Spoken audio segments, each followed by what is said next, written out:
এটি নিৰ্বাচন নাকি?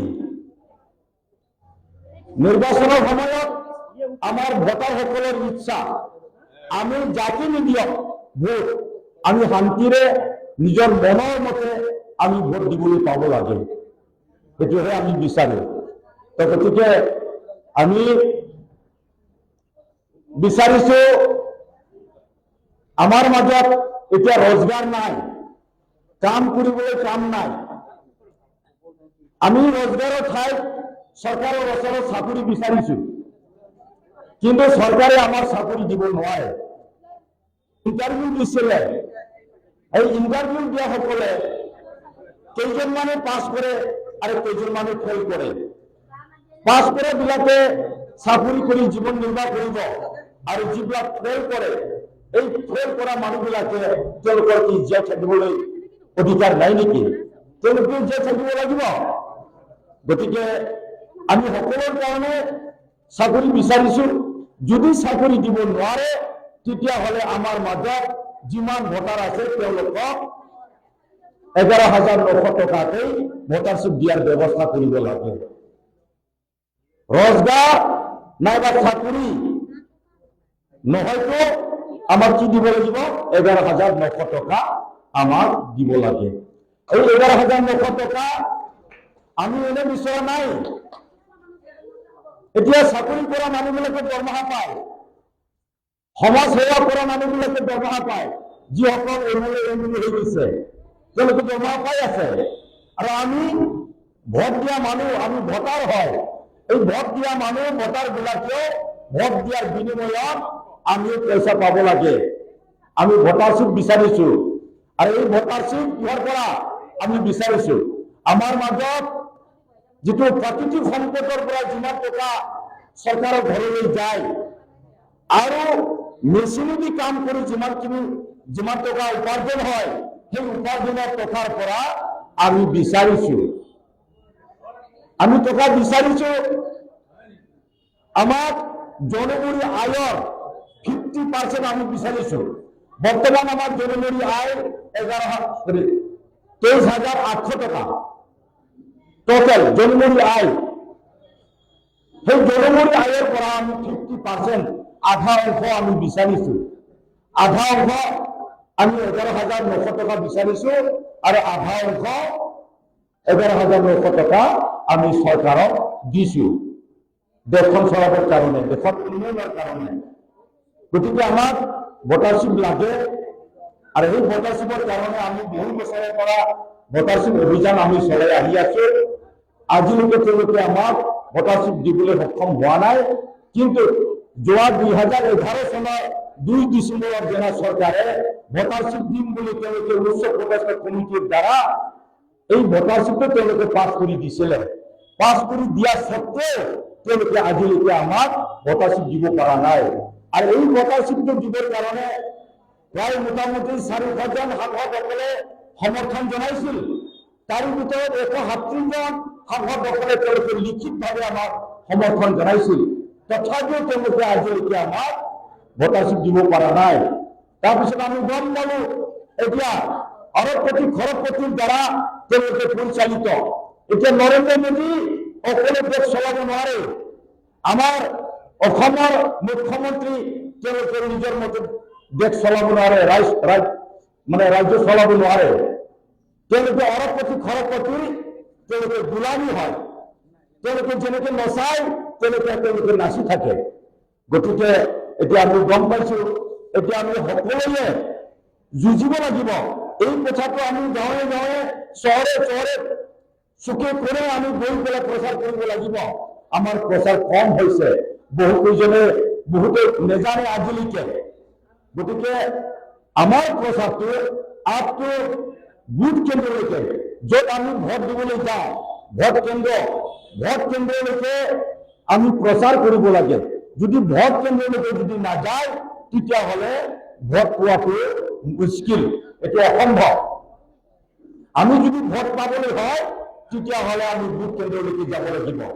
এতিয়া আমাৰ মাজত যিকেইজন কৰ্মী আছে, মহিলাই হওক পুৰুষেই হওক, আমি সকলে লগ লাগি আপ টু বুথ লেভেললৈকে আমি প্ৰচাৰ কৰিব লাগিব। আৰু বেছি দিন নাই, প্ৰায় মোটামুটি 7-8 দিন আছে আমাৰ হাতত, নহয়নে? 7-8 দিন আছে। সেই 7-8 দিনৰ ভিতৰত আপোনালোকে কষ্ট কৰিব লাগিব। কষ্ট মানে আমি এইটো যুদ্ধৰ নিচিনা আমি কাম কৰিব লাগিব। আমি গৈ থাকিব লাগিব, প্ৰচাৰ কৰি থাকিব লাগিব, তেতিয়াহে আমি নিৰ্বাচনত জিকিব পাৰো। গতিকে আমি বহু দিনৰ পৰা আমি লাগি আহি আছো। আমি নিজকে এজন ভোটাৰ হিচাপে, এজন নাগৰিক হিচাপে, এইখন দেশৰ মালিক হিচাপে, এইখন দেশৰ সন্তান হিচাপে আমি এই সংগ্ৰাম আমি এৰি দিব নালাগে। আমি লাগি যাই থাকিব লাগিব। আমি কাৰো ওপৰত নিৰ্ভৰ কৰিব নালাগে। আমি নিজৰ ভৰিত থিয় দিব লাগিব। গতিকে আমি সকলোৱে লাগিলেহে আমি জিকিব পাৰিম। আৰু আমাৰ যিটো ডেকা চাম, ডেকা গাভৰু যিসকল আছে, তেওঁলোককো আমি লগত লৈ পেলাই কাম কৰিব লাগিব। তেওঁলোকক বুজাব লাগিব, কিন্তু তেওঁলোকে আহিব নিবিচাৰে। ডেকা গাভৰুবিলাকে, শিক্ষিত ল'ৰা ছোৱালীবিলাকে আহিব নিবিচাৰে। তেওঁলোকে কি বিচাৰে? তেওঁলোকে মাত্ৰ চাকৰি বিচাৰিব জানে। চাকৰি বিচাৰি ক'ত যায়, হয়নে নহয়? কিন্তু নিজৰ অধিকাৰ বিচাৰিবলৈ তেওঁলোকে নাহে। আমি এতিয়া গম পাইছো যে আমাৰ অধিকাৰ আছে। ভোট দিয়াৰ বিনিময়ত পাবলগীয়া প্ৰাপ্য অধিকাৰ, ভোটাৰশ্বিপ 11,900 টকা প্ৰতি মাহে, এই কথাটো আমি কিমানবাৰ বুজাই আছো। তথাপিও শিক্ষিত ল'ৰা ছোৱালীবিলাকে আমাৰ সন্মুখত আহিবলৈ টান পায়, আমাৰ ওচৰলৈ আহিবলৈ টান পায়। তো এতিয়া যিসকলে টকা পইচা দিছে, যাৰ লগত টকা পইচা আছে, এতিয়া এইফালে বিধানসভাৰ নিৰ্বাচন চলি আছে। এটা বিধানসভাৰ নিৰ্বাচনত যদি জিকিবলৈ হলে, এতিয়া ডাঙৰ ডাঙৰ পুৰণা যিবিলাক পাৰ্টি আছে, তেওঁলোকে কি কৰিছে? 5 কোটি টকা খৰচ কৰি আছে। অতি কমে 5 কোটি টকা খৰচ, আৰু লোকসভাত অতি কমে 25 কোটি টকা তেওঁলোকে খৰচ কৰে। কিন্তু আমাৰ তেনেকুৱা খৰচ কৰিব পৰা আমাৰ ক্ষমতা নাই। কিয়নো আমি আমাৰ অধিকাৰটো বিচাৰি আমি সংগ্ৰাম কৰিছো। আমি নিজে কষ্ট কৰিব লাগিব, আমি নিজে খৰচ কৰিব লাগিব, আমি নিজে শাৰীৰিকভাৱে কষ্ট কৰি আমি জিকাব লাগিব। আৰু এই বিপুৰীয়া সমষ্টিৰ পৰা ভোটাৰ্ছ পাৰ্টি ইণ্টাৰনেশ্যনেলৰ মনোনীত প্ৰাৰ্থী মাননীয় ডক্টৰ দিগন্ত গগৈ, এই যুঁজটো অকল আমাৰ গগৈ ছাৰৰ নহয়, এই যুঁজটো আমি সকলোৰে হয়। কিয়নো ভোটাৰশ্বিপ পাবৰ কাৰণে এই যুঁজটো আমি খেলি আছো। এই ভোট আমি প্ৰত্যেকে আমি একজন কেণ্ডিডেট হয়, আমি নিজকে কেণ্ডিডেট বুলি ধৰি ল'ব লাগে। এই যুঁজত মই জিকিব লাগে। মই ইলেকশ্যন খেলিছো, মই ইলেকশ্যনত জিকিবই লাগিব, এনেকে ভাৱ এটা ৰাখি আমি যুঁজ কৰিব লাগিব। এইটো যদি ভাবে আপোনালোকে যে এইটো ডক্টৰ দিগন্ত গগৈৰহে কাম, তেওঁহে খেলিব, তেওঁ ভাল ভাল ভাষণ দিব, তেওঁ অ'টত যাব, কষ্ট কৰিব, এইটো নহয়। এতিয়া আমি ডক্টৰ দিগন্তৰ হৈ পেলাই আমি নিজেই কেণ্ডিডেটৰ নিচিনা আমি সাহস কৰি কাম কৰি যাব লাগিব। ৰাইজৰ ঘৰে ঘৰে যাব লাগিব, প্ৰত্যেক গাঁৱে গাঁৱে যাব লাগিব। ঠিক তেনেকুৱা কাম আমি সকলোৱে কৰিব লাগিব। তো ঠিক আছে, তাৰপিছত আমি কৰিবলৈ লৈছো ভূমি সংস্কাৰ। যিটো ভূমি সংস্কাৰৰ যিটো কাম, এইটো 1986 চনতে চৰকাৰে পাছ কৰি দিছিলে যে ভূমি সংস্কাৰ হ'ব লাগে। ভূমি সংস্কাৰ কেতিয়াবাই হৈছে, আইন পাছ হৈ আছে, কিন্তু অসমত ভূমি সংস্কাৰ হোৱা নাই। যাৰ কাৰণে এতিয়া চৰকাৰে ইচ্ছামতে মানুহক ইলেকশ্যন কৰে, মাটি নিদি পেলাই তেওঁলোকে ইলেকশ্যন কৰিবলৈ লয়। যাহা তাহাঁ ইলেকশ্যন কৰিব নোৱাৰে। এইটো নিয়ম নহয়, এইটো সাংবিধানিক নহয়। মানুহক ইলেকশ্যন কৰাটো, উচ্ছেদ কৰাটো এইটো সাংবিধানিক নহয়। যদি উচ্ছেদ কৰিবলৈ হয় তেতিয়াহ'লে তেওঁলোকৰ পুনৰ সংস্থাপনৰ ব্যৱস্থা আগতে কৰি থৈ দিব লাগে। যদি সঁচা সঁচিকৈ যদি তেওঁলোকক যদি ইমানেই যদি মাটিৰ প্ৰয়োজন হৈছে, গতিকে আমি ভূমি উচ্ছেদ কৰাৰ আমি বিৰুদ্ধে আছো, আমি যুঁজি গৈ আছো, আমি যুঁজি যাই থাকিম। আৰু লগতে আমাৰ মাজত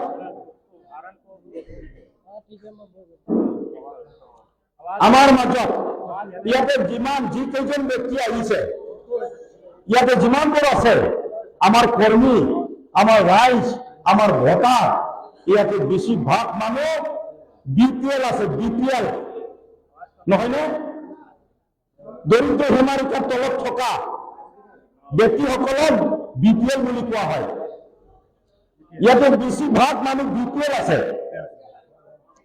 BPL কাৰ্ড আছে। BPL কাৰ্ড থকা মানে দৰিদ্ৰ সীমাৰেখাৰ তলত থকা, নহয়নে? আৰু যিসকল আছে আমাৰ মাজত দুই এজন আছে যে মিডল ক্লাছ, যেনেকৈ APL, নহয়নে? ইয়াতে APL ৰ মানুহ আছে। ইয়াত বেছি ধনী মানুহ নাই, ইয়াতে বেছি ধনী মানুহ নাই। ইয়াত কোন ধনী মানুহ আছে? ইয়াতে নাৰায়ণপুৰত নাই, ধনী মানুহ নাই। অলপ আমি যাক অলপ ধনী হেন দেখা পাই আছো, কিন্তু ধনী নহয়, আচল ধনী নহয়। এইটো APL হয়, দৰিদ্ৰ সীমাৰেখাৰ ওপৰত থকা, একেবাৰে ধনীও নহয়, একেবাৰে তললৈও নহয়, একেবাৰে দুখীয়াও নহয়, তেনেকুৱা মাজৰ মানুহ, মিডল ক্লাছ, তেনেকুৱা ব্যক্তি আমাৰ মাজত আছে। গতিকে আমি সকলোৱে যিমানবোৰ আছো, আমি সকলোৱে গৰীব হয়, মিডল ক্লাছো গৰীব হয়, কিন্তু দৰিদ্ৰ সীমাৰেখাৰ তলত থকা BPL সবচেয়ে গৰীব হয়, সবচেয়ে গৰীব, যাৰ লগত ৰেশন কাৰ্ড আছে, BPL কাৰ্ড আছে, হয় না নহয়? তো আমাৰ মাজত ইয়াতে যিমানবোৰ আছে আমি APL BPL হয়।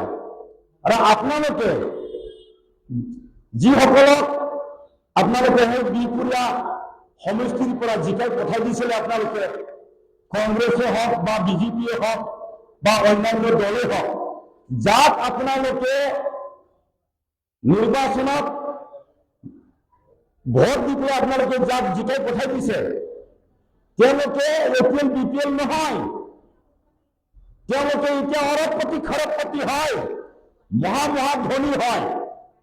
বুজি পাইছে? এতিয়া আমাৰ অসমৰ পাৰ্লামেণ্ট এছেম্বলি বিধানসভা, তাত গোটেই যিমান আছে 126 জন, তেওঁলোকে APL BPL এজনো নহয়, তেওঁলোকে মহা ধনী হয়। আৰু এই মহা ধনী মানুহবিলাকে আমাৰ এই দুখীয়া মানুহবিলাকৰ, গৰীব মানুহবিলাকৰ তেওঁলোকৰ দুখ দুৰ্গতি তেওঁলোকে বুজি নাপায়, চিনি নাপায়। সেইকাৰণে আমি কি কৰিছো, এতিয়া চৰকাৰৰ ওচৰত আমি কি ডিমাণ্ড কৰিছো যে BPL ৰ পৰা 25% আৰু APL ৰ পৰা 72% এনেকুৱা আমি ডিমাণ্ড কৰিছো, যাতে আমি MLA আৰু MP আমি BPL ৰ পৰা 25% যাতে আমি ৰিজাৰ্ভেশ্যন পাওঁ, আৰু APL ৰ পৰা যাতে আমি 72% 72% আমি সিট যাতে আমি পাবলৈ সক্ষম হয়। এইটোৰ কাৰণে আমি চৰকাৰৰ ওচৰত আমি প্ৰতি মাহে এতিয়া ধৰ্ণা দি আমি স্মাৰক পত্ৰ আমি প্ৰদান কৰি আছো, ডিমাণ্ড কৰি আছো। গতিকে আমাৰ মাজত এই APL BPL ৰ মাজত যদি MLA MP নাথাকে, তেতিয়াহ'লে আমাৰ দুখ দুৰ্গতি কোনেও দেখা নাপায়, নেজানে। গতিকে এইবিলাক দুখ দুৰ্গতি শেষ কৰিবৰ কাৰণে এই ভোটাৰ্ছ পাৰ্টি ইণ্টাৰনেশ্যনেল আহিছে। আপোনালোকৰ ওচৰত আমি এজন APL ব্যক্তি পাইছো, মিডল ক্লাছৰ ব্যক্তি এজন পাইছো, আমাৰ মাননীয় দিগন্ত গগৈজী, নহয়নে? তেওঁক আমি জিকাই পঠাই দিব লাগিব, যাতে ভোটাৰশ্বিপৰ কাৰণে এছেম্বলিত যাতে মাত মাতিব পাৰে, নহয়নে? তেওঁ যথেষ্ট মাত মাতিব, তেওঁ জানে, উচ্চ শিক্ষিত ব্যক্তি, হয় না নহয়? আমি তেওঁক জিকাই পঠাই দিব লাগে। তো আমি সেই APL BPLৰ কাৰণে আমি যুঁজ কৰিছোঁ। সেইটো কাৰণে ভোটাৰ্ছ পাৰ্টি ইণ্টাৰনেশ্যনেল আহিছে, নিৰ্বাচনৰ এই পথাৰত নামি পৰিছে। তাৰপিছত আমাৰ মাজত চাহ বাগানৰ মাটি আছে। চাহ বাগানৰ মাটি অসমৰ ৰাইজৰ মাটি হয়। চাহ বাগানৰ মাটি এই কেলকাটিয়া ধনী মানুহৰ নহয়, এই দিল্লীৰ ধনী মানুহৰ নহয়, এই মুম্বাইৰ ধনী মানুহৰ নহয়। এই চাহ বাগানৰ মাটি যিমান চাহ বাগান আছে, ডাঙৰ ডাঙৰ চাহ বাগান, এই চাহ বাগান আমাৰ অসমৰ ৰাইজৰ হয়, অসমৰ ভোটাৰবিলাকৰ হয়। গতিকে আমি সেইটোকে বুজি পাব লাগে। এতিয়া চাহ বাগানৰ মাটি ৯৯ বছৰৰ কাৰণে এক বছৰত এক বিঘাত মাত্ৰ 1 টকাত তেওঁলোকে লিজত দিছে। ডাঙৰ ডাঙৰ চহৰত থকা ধনী মানুহবিলাকক দিছে। কি আমাৰ ইয়াতে 1000 টকা দিব পৰা মানুহ আছে না নাই? 1 বিঘাত আছে তো, আমাৰ মাজতো আছে। তেতিয়াহ'লে অসমৰ ধনী মানুহক কিয় দিয়া নাই? অসমৰ ধনী মানুহবিলাকক কিয় দিয়া নাই? বিঘাত 1000 টকা দিব পৰা আমাৰ ব্যক্তি আছে আমাৰ মাজতো, হয় না নহয়? কিন্তু সেই দিল্লী মুম্বাইত থকা ধনী মানুহ অৰবপতি খৰবপতি তেওঁলোকক 1 টকাত 1 বছৰত ৯৯ বছৰৰ কাৰণে কিয় লিজত দিছে তেওঁলোকে, নহয়নে? সেইটোৰ কাৰণেও আমি সংগ্ৰাম কৰিছো, সংগ্ৰাম কৰি যাই থাকিম। এইটোৰ কাৰণে মাত মাতিব লাগে। তাক মাত মাতিবৰ কাৰণে ভোটাৰ্ছ পাৰ্টি ইণ্টাৰনেশ্যনেলৰ পৰা এজন সুদক্ষ ব্যক্তি আমি এছেম্বলিলৈ তেনেকুৱা বিচাৰি আইন তেওঁলোকে পাছ কৰি থৈ দিছে। লৰাই লৰাই বিয়া হোৱা, ছোৱালী ছোৱালী বিয়া হোৱা পাছ কৰি থৈ দিছে। আৰু বিয়া হোৱাৰ আগতে লিভ ইন ৰিলেশ্যন, মানে তেওঁলোকক মানে কি বুলি কয়, সম্পৰ্ক, বিয়াৰ আগতে সম্পৰ্ক কৰাৰ ব্যৱস্থা আইন পাছ কৰি থৈ দিছে। এইটো আমাৰ সমাজত এইটো চলিব নেকি? আমাৰ সমাজে কয় নেকি এইটো? এইটো আইন আমাৰ সমাজত কলংকিত কৰিবলৈ লৈছে এতিয়া। সেইকাৰণে আমি কোনো মহিলা কোনো পুৰুষক এতিয়া সমাজৰ মাজৰ পৰা আমি তেওঁলোকক বাধা দিব পৰা নাই। গতিকে এইটো বিচাৰি আমি খতম কৰিব লাগে। আৰু লগতে আমাৰ মাজত আছে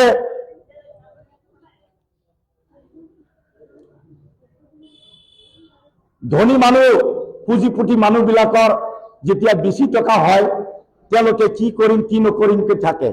আৰু তেওঁলোকে কি কৰিছে, এই ধনী মানুহবিলাকে ইলেকশ্যন খেলিবলৈ আহিছে। যাৰ লগত টকা থাকে তেওঁলোককে ইলেকশ্যনত টিকট দিয়ে। কংগ্ৰেছ বিজেপিয়ে ধনী মানুহক টিকট দিয়ে।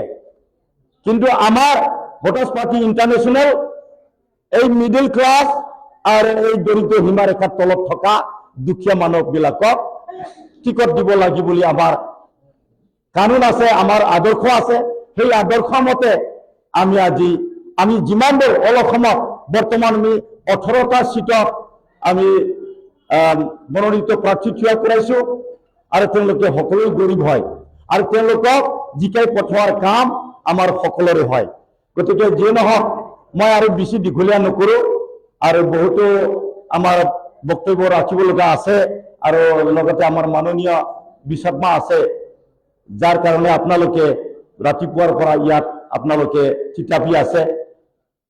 তো মই আৰু দীঘলীয়া কৰিব নিবিচাৰো। এইবাৰ আমি বিপুৰীয়া সমষ্টিৰ পৰা মাননীয় ডক্টৰ দিগন্ত গগৈক আমি ভোটাৰ্ছ পাৰ্টি ইণ্টাৰনেশ্যনেলৰ হৈ পেলাই আমি পঠাব লাগিব। আৰু তেওঁ যদি পঠাব পাৰে তেতিয়াহ'লে ৰাজ্যৰ কাম হ'ব। আৰু যদি আমি পঠাব নোৱাৰো আকৌ 5 বছৰৰ কাৰণে আমি বেক হৈ থাকিব লাগিব। গতিকে আমি তেনেকে বেক হৈ গৈ আছো, যাতে আমি বেক হৈ যাব লগা নহয়।